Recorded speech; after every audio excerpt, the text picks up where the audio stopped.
निर्गमन अध्याय 23 न्याय और नीति के सिद्धांत।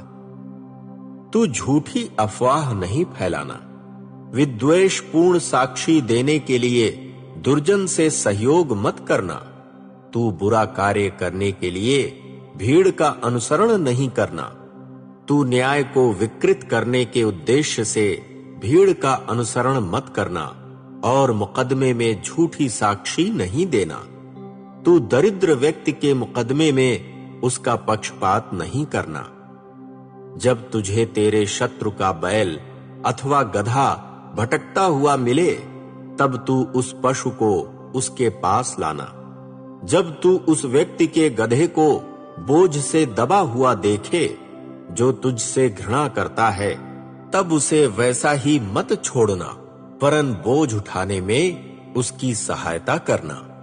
अपने दरिद्र अभियुक्त के मुकदमे में न्याय को विकृत नहीं करना। तू झूठे आरोप से दूर रहना और निर्दोष तथा भक्त का वध न करना, क्योंकि मैं दुर्जन को निर्दोष नहीं घोषित करूंगा। तू घूस मत लेना, क्योंकि घूस दृष्टि वाले व्यक्तियों को भी दृष्टिहीन बनाती है। वह भक्तों के न्याय पक्ष को उलट देती है।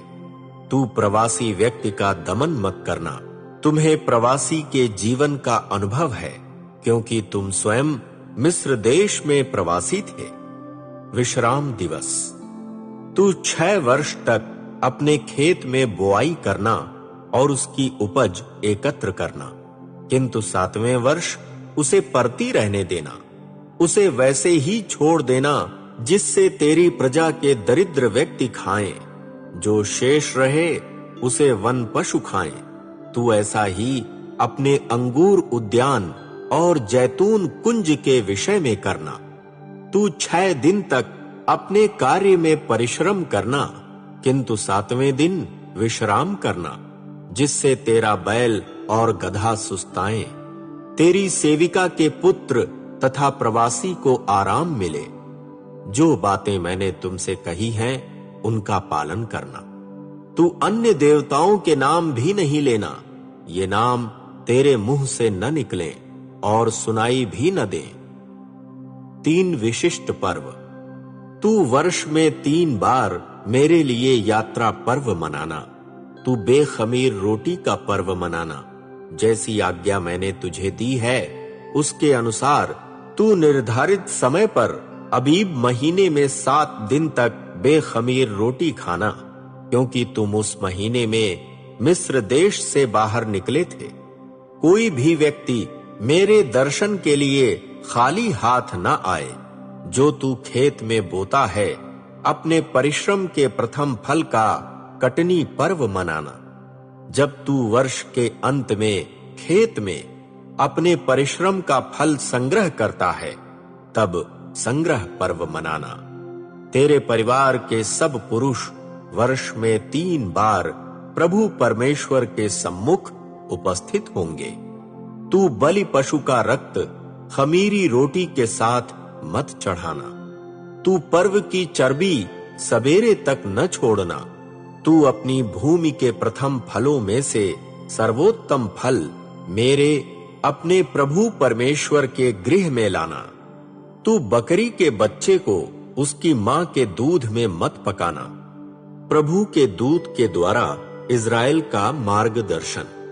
सुन, जो स्थान मैंने तेरे लिए तैयार किया है, वहां तुझे पहुंचाने के उद्देश्य से तथा मार्ग में तेरी रक्षा के निमित्त मैं तेरे आगे आगे एक दूत को भेज रहा हूं।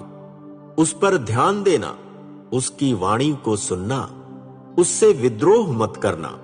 वह तेरे अपराधों को क्षमा नहीं करेगा, क्योंकि मेरा नाम उसमें है। किंतु यदि तू ध्यान से उसकी वाणी सुनेगा, जो कुछ मैं कहूंगा उसको करेगा, तो मैं तेरे शत्रुओं को अपने शत्रु और तेरे बैरियों को अपने बैरी मानूंगा। जब मेरा दूत तेरे आगे जाकर तुझे अमोरी, हित्ती, परिज्जी, कनानी, हिव्वी और यबूसी जातियों के देश में पहुंचाएगा, और मैं उन्हें मिटा डालूंगा, तब तू उनके देवताओं की वंदना नहीं करना, उनकी सेवा मत करना और न उनके कार्यों के अनुरूप कार्य करना, वरन उनको पूर्णतः ध्वस्त करना, उनके पूजा स्तंभों को तोड़ फोड़ देना।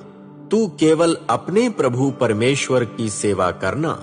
मैं तेरे अन्न जल पर आशीष दूंगा, तेरे मध्य से रोग को दूर करूंगा। तेरे देश में न तो किसी स्त्री का गर्भपात होगा और न कोई स्त्री बांझ होगी। मैं तेरी आयु के दिन पूर्ण करूंगा।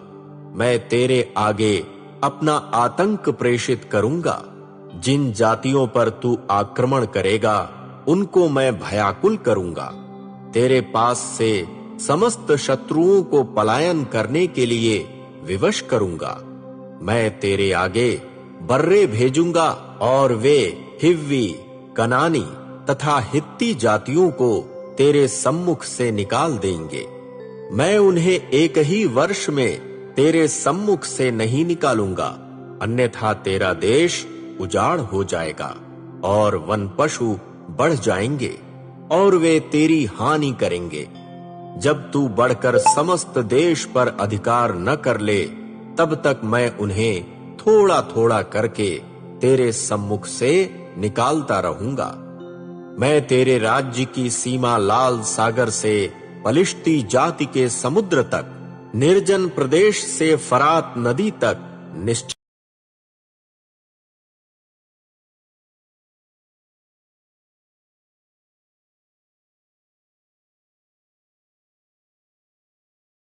करूंगा। मैं देश के निवासियों को तेरे हाथ में सौंप दूंगा और तू उन्हें अपने सम्मुख से निकाल देगा। तू न तो उनसे संधि करना और न उनके देवताओं के साथ विधान का संबंध स्थापित करना। वे तेरे देश में निवास नहीं करेंगे। ऐसा न हो कि वे मेरे विरुद्ध तुझसे पाप कराएं। यदि तू उनके देवताओं की सेवा करेगा तो यह निश्चय ही तेरे लिए जाल बन जाएगा।